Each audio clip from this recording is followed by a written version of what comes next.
Welcome back, history enthusiasts. Today, we're embarking on a journey back to a crucial juncture of World War II, the moment when the UK made a groundbreaking decision to hand over 8 naval bases to the US. This story transcends military tactics. It's a pivotal moment in international alliances and strategic decision-making during World War II. Join us as we delve into the enthralling saga of the Destroyers for Bases Agreement.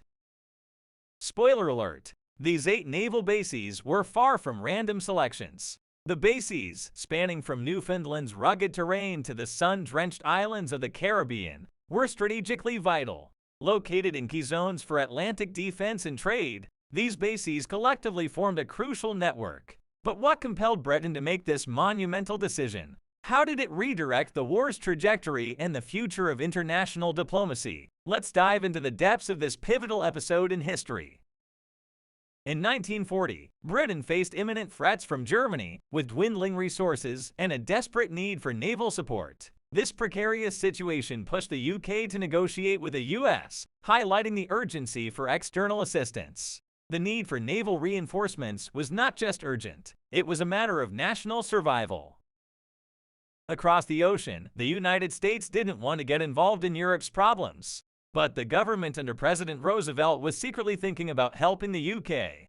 They realized that supporting the UK was important to stop the Axis powers, and this started to change how America dealt with other countries.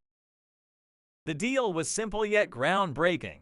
The US would provide Britain with 50 aging destroyers, and in return, Britain would grant the US access to 8 naval bases in strategic locations across the Atlantic. They were in regions crucial for Atlantic defense and trade routes.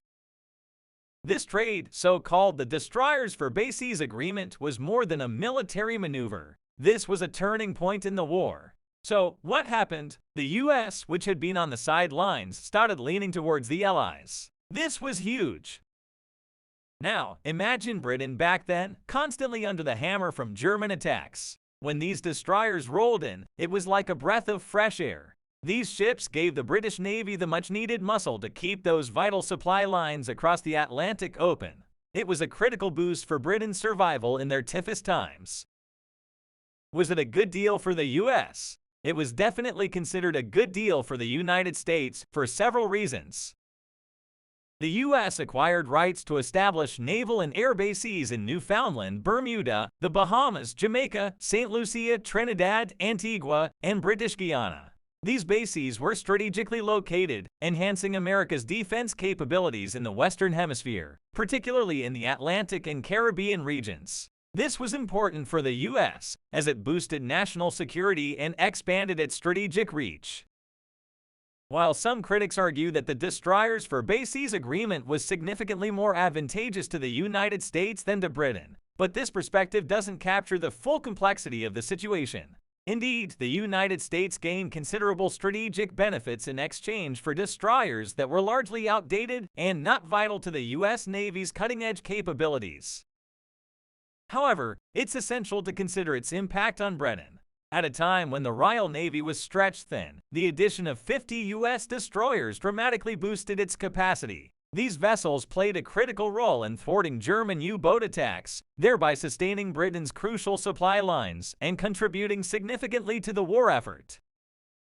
Moreover, the agreement was a foundational step in cementing the strategic alliance between the UK and the US, a partnership that proved indispensable during and after the war. This alliance not only brought immediate military benefits, but also paved the way for further American support, notably through the subsequent Lend-Lease Act, which further fortified Britain's military resources. As we look back, the Destroyers for Bases Agreement stands as a testament to the power of diplomacy and strategic alliances. It's a reminder of how pivotal decisions can alter the course of history, shaping the destinies of nations. A fascinating chapter that illuminates the complexities and lasting impacts of wartime decisions. Thank you for joining us on this historical journey. If you're captivated by these tales from the past, don't forget to like, share, and subscribe for more deep dives into history's critical moments. Keep your curiosity alive, and we'll see you in the next video.